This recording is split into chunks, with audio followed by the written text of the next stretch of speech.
आज चर्चा करेंगे रस और उसके स्थायी भाव। रस और उसके स्थायी भाव। यहाँ से एक प्रश्न आता है, एक आ जाए, दो आ जाए, नहीं एक तो निश्चित ही है। हो सकता है वो स्थायी भाव पूछ दें या ये पूछ दें कि इसमें कौन सा कोई पंक्ति है, कौन सा रस है। सही है। तो कल थोड़ी सी चर्चा पिछले टर्म पर, जैसे हमने पूछे थे कि रस के कितने अंग हैं। रस के कितने अवयव हैं? 4। कौन कौन से? स्थायी भाव, विभाव, अनुभाव और संचारी। फिर बात आती है संचारी भावों की संख्या कितनी है? 33। इसके बाद आता है विभाव के कितने भेद हैं? तो 2, आलम्बन और उद्दीपन। फिर आता है अनुभाव कितने प्रकार के हैं? तो 4, कायिक, आहार, मानसिक और सात्विक। फिर आता है सात्विक अनुभाव के कितने भेद हैं? 8। फिर आता है आपका कि स्थायी भाव कितने हैं? 9। कुल रसों की संख्या कितनी है? 9। तो आज सबसे पहले हम लोग पढ़ते हैं श्रृंगार रस। श्रृंगार रस स्थायी भाव है रति। ध्यान से समझना, बहुत जल्दी समझाएंगे क्योंकि 11 रस पूरे करने हैं। श्रृंगार रस कुल रसों की संख्या मैंने 11 बताई है ना। वैसे स्थायी भावों की संख्या 9 ही है। श्रृंगार रस स्थायी भाव रति, जिसका मतलब होता है प्रेम। एक परिभाषा है किसी काव्य को पढ़ने, किसी नायक और नायिका की प्रेम मिलन के वर्णन को हम, या मिलन के वर्णन को हम श्रृंगार कहते हैं।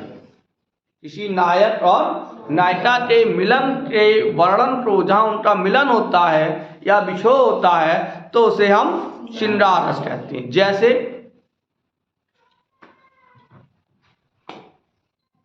श्रृंगार के 2 भेद हो जाते हैं। एक होता है संयोग श्रृंगार, दूसरा होता है वियोग श्रृंगार। वियोग श्रृंगार को हम विप्रलंब श्रृंगार भी कहते हैं। क्या कहते हैं? विप्रलंब श्रृंगार। तो सबसे पहले संयोग श्रृंगार। संयोग श्रृंगार में क्या होता है? सीधा सीधा देख लेते हैं, जहां नायक और नायिका मिलते हैं, यानी मिलन होता है। वियोग में क्या होता है? विषरण होता है, यानी कि अलगाव की स्थिति होती है। अलगाव की स्थिति, नायक और नायिका। अब परिभाषा देख लेते हैं। जहां नायक और नायिका के मिलन का वर्णन होता है उसे हम संयोग कहते हैं। धैन दुअत अतरत बाढ़ी, एक धार दोहावन पहुंचावत, एक धार जहां ठाड़ी प्यारी। तुलसी ने तो बड़े मर्यादित ढंग से इसका वर्णन किया है कि तुलसी ने अपने आराध्य देव राम और सीता को कहीं भी फेस टू फेस नहीं मिलाया। एक संयोग श्रृंगार का बहुत सुंदर वर्णन दिया कि जब राम का विवाह हो रहा था तो वहां है कि राम तो रूप निहारत जानकी, कंकन के नरकी परछाई। कंकन बंधा होता था, उसमें एक दर्पण टाइप का बंधा होता, उसमें राम का प्रतिबिंब पड़ रहा है, तो सीता उसको दिख रही है। राम तो रूप निहारत जानकी, कंकन के नरकी परछाई, या ते सब सुध भूल गई, पलटे रत टारत नाई।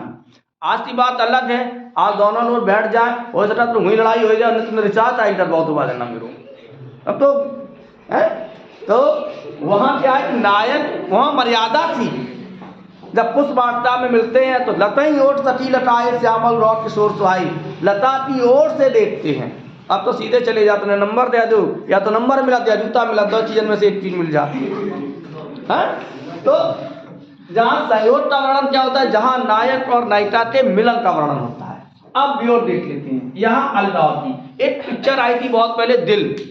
एक गाना के नाम बता दे, दिल को तो बाद बताएं। एक वो हिमेश रेशमिया का गीत था, जला दिखला जा एक बार आजा आजा। मैं बड़े मुश्किल में तो ये समझ पाया यार कहता क्या है, बाद में पता चला ये वियोग में चिल्ला रहा है।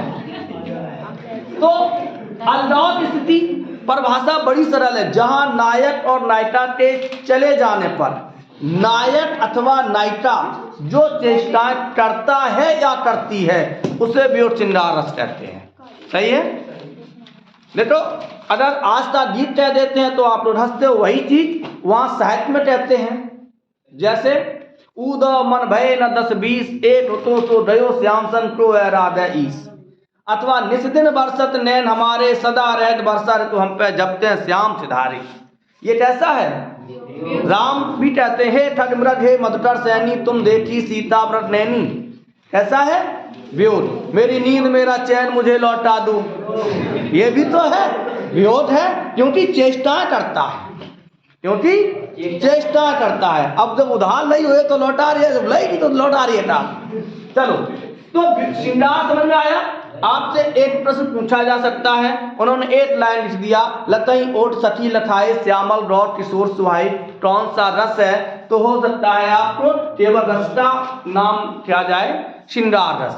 और यदि पूछा जाए कि लतई ओट सखी लखाए श्यामल रौद किशोर सुहाई में कौन सा श्रृंगार है, तो संयोग श्रृंगार। उन्होंने कह दिया, निस्दिन बरसत नैन हमारे सदा रहत बरसा ऋतु हम पे जपते हैं श्याम सुधारी। कौन सा रस है? श्रृंगार रस है, और श्रृंगार में वियोग। अब दूसरा चलते हैं, हास्य रस। तो थोड़ी जल्दी जल्दी चलना है।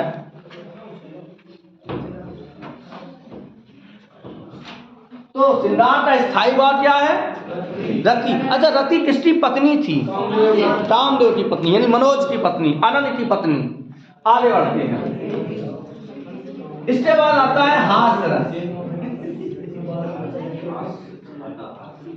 स्थायी भाव हास्य। अब हम आपको एक परिभाषा देते हैं, चाहो तो आप नोट कर सकते हैं। किसी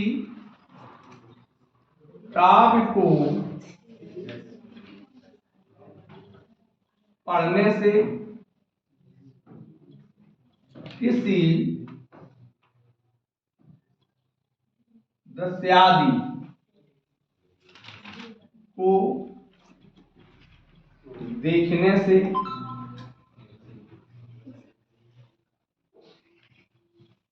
हास्य नामक देखने से यदि हास्य नामक स्थायी भाव जागृत होता है तो कौन सा रस होगा? हास्य रस। इसलिए साहित्यिक परिभाषा या वैज्ञानिक परिभाषा है, किसी विचित्र वस्तु, विचित्र प्राणी आदि को देखकर यदि मन में हास्य नामक स्थायी भाव जागृत होता है तो कौन सा रस होता है? हास्य रस होता है।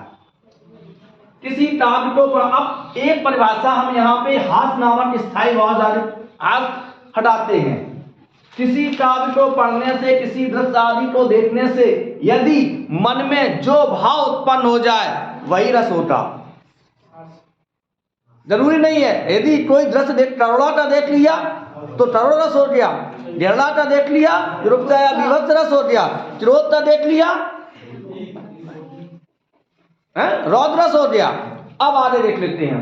तो इसका अब यहाँ किसी काव्य को पढ़ने से, किसी दृश्य आदि को देखने से यदि हास्य नामक स्थायी भाव जागृत होता है, कौन सा? हास्य नामक, तो यहाँ पर हास्य रस है। नाना वहन नाना वेशा, नाना वहन नाना वेशा, वेसे शिव समाज निज देखा। चलो हम पहले इतना लिखते हैं। शंकर जी की बारात चली तो दूल्हा अपनी बारात जरूर देखता है। शंकर जी ने भी सोचा चलो अपनी बारात देख लें, कोई रह तो नहीं गया। जैसी बारात का दृश्य देखा तो नाना वहन, अनेकों प्रकार के वाहन है, कोई मोर पे बैठो, कोई चूहा पे बैठो, कोई बछड़ी पे बैठो, कोई भैंसा पे बैठो, मतलब तमाम प्रकार की। नाना वहन नाना वेशा, अनेकों प्रकार के वेशभूषा। भाई जरूरी नहीं है कि सब एक ही ड्रेस कोड में जाए, कोई धोती कुर्ता पहन के जाए रहो, कोई पैंट शर्ट पहनते जा रहे हो, कोई कोट पैंट पहनते जा रहे हो, तो नाना वहन नाना वेशा। आगे सुनो, बेसे सिर समाज निज देखा। जब शंकर जी ने अपनी बारात देखी तो हंस गए। क्यों हंसी आ गई उन्हें? तो मुठहीन, ताऊ के मुड़ नहीं है, बहुत टाइट रहना तैयार है। तो हाँ, अब जाओ बताओ, तो मुठहीन, किसी के सिर नहीं है, वो भी बारात चल रहा। अब जो बेचारो पंडित पे बैठे तो पत्थर वालों पत्थर क्यों आ रही है? एक वो बैठो, अब बेचारो खड़ो पत्थर ले, उसके अंदर से आवाज आई कि पत्थर रख। उन्हें धरे कहा, अरे नहीं धर, जब तेरी प्रॉब्लम नहीं है, जब मेरी प्रॉब्लम है अपना हाथ में। तो मुठहीन विपुल मुठि टाहू, रावण के 10 थे, यहाँ तुलसीदास विपुल माने बहुत से, तो तमाम मुड़ लगे। अब चारों पत्थर वालों टंडुई की टोन तीन के सामने धारे। तो मुठहीन विपुल मुठि टाहू, तो बुझहीन, टाहू के हाथ नहीं है, हो जाए रो है। तो बड़ बाहू, टाहू के इतने इतने लंबे हाथ है, 4 मोटर लगाए हाथ सार्वजनिक राजे।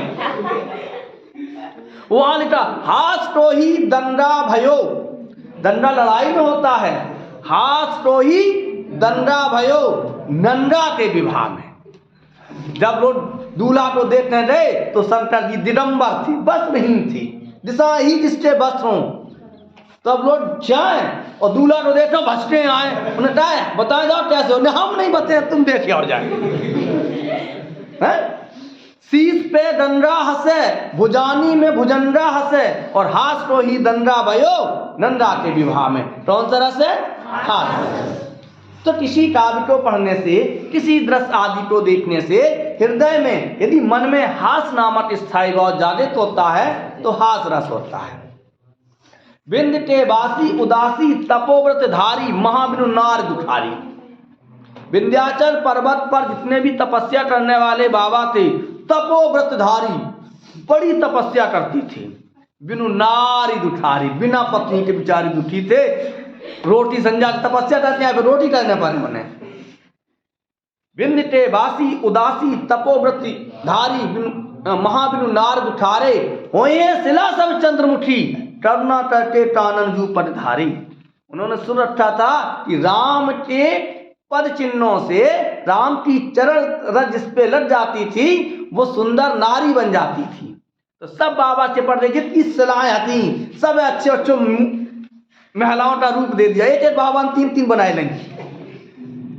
हो ये शिला सब चंद्रमुखी, सभी शिलाएं जो पत्थर हैं वो क्या हो जाएंगे? चंद्रमुखी, सुंदर सुंदर नारियां बन जाएंगी। तो ये भी एक हास रस का है, आगे पढ़ेंगे तो हास रस आएगा। तो किसी काव्य को पढ़ने से, किसी दृश्य आदि को देखने से यदि हृदय में जो भाव उत्पन्न हो वो कौन सा रस होता है? हास नामक। आगे लिखते हैं करुण रस।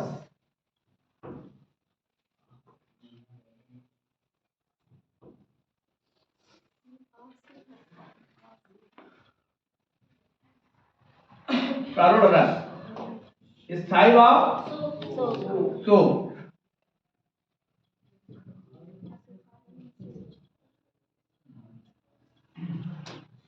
किसी काव्य को पढ़ने से, किसी दृश्य आदि को देखने से यदि हृदय में शोक नामक स्थायी भाव जागृत होता है तो उसे हम करुण रस कहते हैं। ध्यान रखना, वहां दोनों ऑप्शन हो सकते हैं, शोक भी ऑप्शन होगा और दुख भी ऑप्शन होगा। स्थायी भाव आपको शोक ही करना है, दुख नहीं करना। या आप जो पूछा जाए वही करेंगे। तो करुण का मतलब होता है रोना।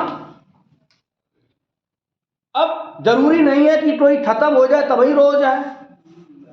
कुछ दृश्य ऐसे होते हैं, चाहे आप रास्ते से जा रहे हो और तब लड़ता ने, सियाने लड़ता ने, तो पिल्ला को उठाओ और बात छीट दो। अब पिल्ला बेचारो तड़प रहो तो तुम्हें देख के उनका हो, ये लड़ता पे तो क्रोध आए, इन कुत्ता की दशा देते व पिल्ला की दशा देते आपको दुख होगा। कोई बेचारा गरीब व्यक्ति यहां से जा रहा, ठंड से कांप रहा है, तो आप उसकी, और वो आपसे रियान लगे आए तो आप उसकी मदद करोगे। और वही दृश्य घर जाते याद आ जाएगा तो खाता हुआ क्रोध भी आपका बंद हो जाएगा, रुक जाएगा। यार बेचारे पता नहीं खाना मिलो हुई कि ना मिलो हुई। तो देख सुदामा की दीन दशा, तरुणा तरके तरुणा निधि रोए। आज हम कलम नहीं चला रहे हैं।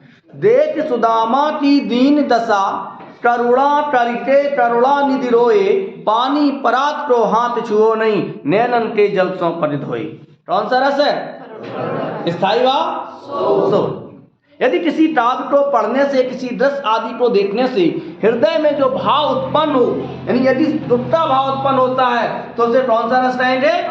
करुण रस कहेंगे। बात समझ में आ रही? ज्यादा उदाहरण देने की मैं जरूरत नहीं समझता हूं कि केवल इतना ध्यान रखिए, किसी काव्य को पढ़ने से, किसी दृश्य आदि को देखने से यदि आपका दुख जागृत हो जाए तो कौन सा रस होगा? करुण रस होगा। आगे बढ़े। करुण के बाद आता है रौद्र भयानक वीर रस, करुण हास श्रृंगार, रौद्र भयानक वीर रस।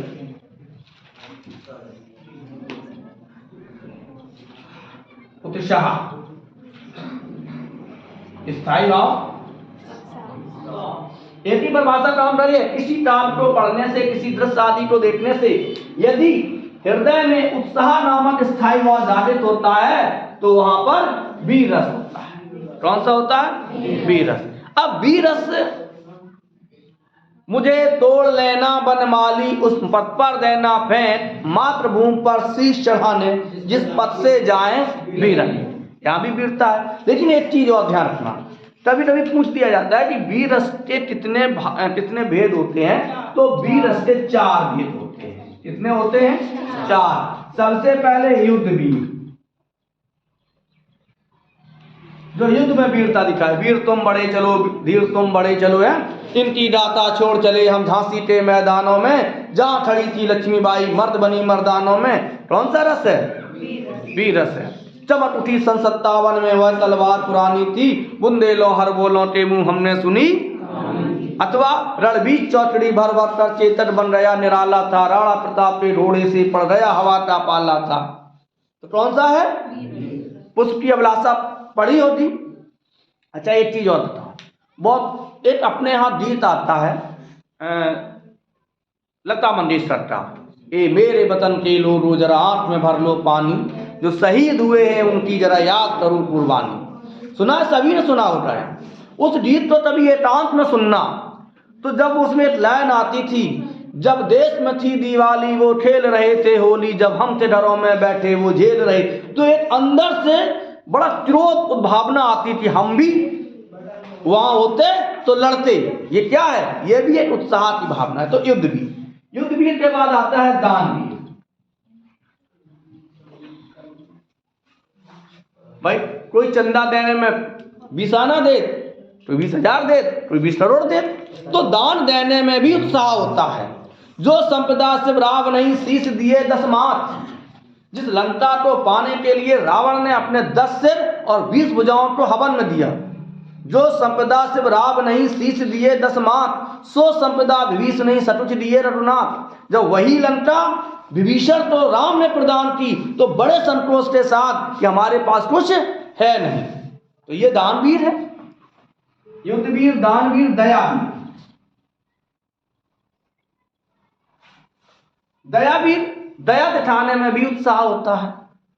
कभी आपने गांव मोहल्ले में कुछ ऐसा चीज हो जाता है कि किसी के घर पे आग लग गई, तो आप सबसे पहले गए और पूरा काम किया और लोगों को भोजन खिलाया, उनको पूरा। तो यहां पर क्या दिखाई आपने? दया दिखाई। लोगों से उनके मदद के लिए सहयोग किया कि भाई इनका सहयोग कीजिए। वो क्या है? वो दान में नहीं आएगा, किसमें? कर में आहत हंस लिए, नैनों में था नीर भरा, उस पर पावन करुणा का बेट चढ़ा, बुद्ध हृदय थे बाल शुद्ध थे, लोगों का प्राणी मात्र को ठहरते थे। मतलब कर में आत, वो सुनिए कि देवव्रत ने जब हंस को तीर मार दिया तो सिद्धार्थ ने दौड़ के उसको उठाया। गौतम बुद्ध ने, गौतम बुद्ध के बचपन का नाम क्या था? सिद्धार्थ। इनकी माता का नाम महामाया। महामाया। अच्छा। और यशोधन कौन था? अच्छा, पत्नी थी। तो कर में आहत हंस लिए, नैनों में था नीर भरा, उस पर पावन करुणा का पावन बेट चढ़ा। तो इस प्रकार से दानवीर, दयावीर, धर्मवीर, कौन सा है? चौथा धर्म की। आगे देख लेते हैं भैया, 2 मिनट का टाइम दीजिए, मात्र 2 मिनट। ये रुको, सुन लीजिए बस, केवल 2 मिनट। वीर रौद्र भयानक वीररथ करुण हास श्रृंगार। रौद्र भयानक, भयानक रस, स्थायी भाव है। किसी काव्य को पढ़ने से, किसी दृश्य को देखने से। अब हम देखो, सुनो, बिल्कुल आपकी परिभाषा सटीक। आप रात में अपने मोबाइल पे हॉरर पिक्चर देख रहे हो या आहट एक नाटक आप चले हैं? रात में कोई हॉरर भूत वाली पिक्चर देख रहे हो, अकेले कमरा में हो, तो भाई डर लगी है कि नहीं लगी है? आप बड़े आराम से जा रहे हो, देखो बड़े आराम से जा रहे हो, अपने घर जा रहे हो, और रास्ते में एक ऐसी जगह शमशान घाट पड़ता हो, आपको पता है कि यहाँ तू जलाओ दो, तू मन आए थे अपने आप, हे जय हनुमान ज्ञान गुण सागर, अपने आप होता है। तो ये हमारा एक मित्र है, एक नाटक आता है फिर कोई है, आता है सागर के फिर कोई है, तो वो उसका एक रोल आया कि भैया आज मेरा रोल है, थोड़ा देखना। हमने चलो, तो रोज का जानने वाला लड़का इस तरीके से उसका मेकअप और वो था कि हमें टीवी बंद करना पड़ेगी। तो भय किसी काव्य को पढ़ने से, किसी दृश्य आदि को देखने से हृदय में जो भाव उत्पन्न हो वो क्या होता है? अच्छा, अभी हम लोग बैठे हैं, अचानक तेज काली घटाएं घिरी आए और वहां में बिजली तरते तर तर तर तर तर तर। आप जाते हो भाई साहब जल्दी छोड़ो, और जब छोड़ दोगे रास्ता में चला तो अरे कैसे पहुंचे, और बाद दशा देखो जब एकदम बिजली की लाइट वही आपके सामने से ऐसे हो जाए, होती है तो क्या लगता है भाई? इधर गरजती सिंधु लहरियां कुटिल टाल के जालों सी, इधर गरजती सिंधु लहरियां कुटिल टाल के जालों सी, फिर उलटती चली आ रही फन फैलाए ब्यालों सी। लहरें समुद्र में बड़ी बड़ी, दूर कहा जाए तो जमुना जी में आप पुल पर ठाड़े हो और झरझरा जब पानी चले तो डर लगता है। एक और अजडर ही लख, एक और मृग राय। अजडर सर और मृग राय किसका पर्यायवाची है? शेर का। आप रास्ते में जा रहे हो, सांप आगे अजडर दिखाई दे जाए या कोई भी सांप दिखाई दे जाए, और पीछे चलो तो शेर चीता भेड़ा दिखाई दे जाए, क्या हालत हुई है? एक और अजडर ही लख, एक और मृग राय, बिटल बटोही पड़ो मूर्छा खाए। चलो ये सौरभ जैसे उत्तम ज्योतिष को जिस पर तो ये क्या था? भयानक, रौद्र भयानक वीरथ। एक और है रौद्र, 3 कल पढ़ा देंगे हम। रौद्र, रौद्र रस,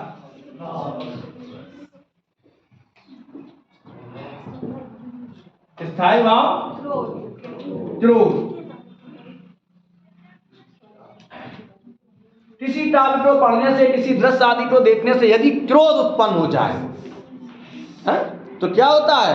भाखे लखन कुटिल भई भौहे, रग फारटत नैन दिशों। जैसे लक्ष्मण को गुस्सा आया, अच्छा कभी किसी गुस्से वाले व्यक्ति को देखा होगा, उसका चेहरा एकदम तमतमा जाता है, बुझाएं पिक्चर में तमाम दिखाई जाते हैं, ऐसे मुठा बांधो उनकी शर्ट फट गई। भाखे लखन कुटिल भई भौहे, रद फारटत, रद माने बुझाएं, रद फारटत नैन दिशों है। कौन सा है? उस टाल मारे क्रोध के तन कांपने उन टाल दा, मानो हवा के जोर से सोता हुआ सागर जगा। कौन सा रस है? रौद्र। 3-4 रस रह गए, वो कल पढ़ा देंगे हैं। तब तक के लिए भैया को रात गिरा।